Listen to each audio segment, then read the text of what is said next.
The media plays a significant role in shaping perceptions of immigration, often focusing on the Latinx immigrants in coverage of border crossings, deportation raids, and other immigration-related issues. With the amount of media consumed by the average person daily, it is important to understand the influence media has on the way we see the world. According to the agenda-setting theory, the communications media have significant influence by highlighting particular topics and shaping how those topics are perceived. One major example of this is the comment made by Trump during the final presidential debate in 2016. By referring to immigrants as bad hombres, he reinforced the stereotype that Latinx people, specifically men, were criminals. This and other comments made by Trump made it obvious that the administration relied heavily on the Latino Threat narrative. Latinx immigrants come from many different countries in Latin America, most entering through Mexico due to the proximity to the U.S.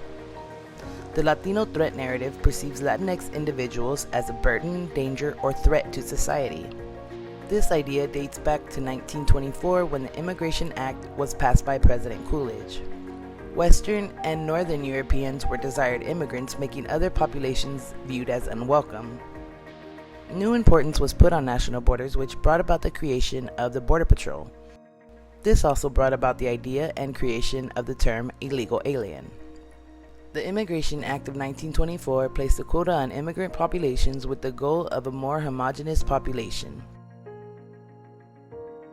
In early 2006, national protests erupted in support of immigrant rights, resulting in the largest attempt at immigration reform in over a decade. Then, in an effort to cope with the long-term residence of millions of unauthorized immigrants, the Deferred Action for Childhood Arrivals, or DACA program, was established by the Obama administration in June 2012. In 2023, Title 42, the public health restrictions caused by COVID-19 pandemic, expired, directly affecting hundreds of immigrants and putting immigration front and center again. So how does news coverage shape our ideas of immigration?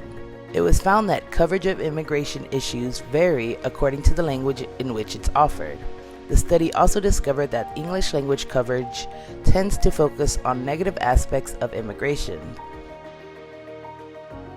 There is a plethora of evidence of the harm caused by negative perceptions of the Latinx immigrants, including the creation of militias made up of private citizens that patrol the land around the border.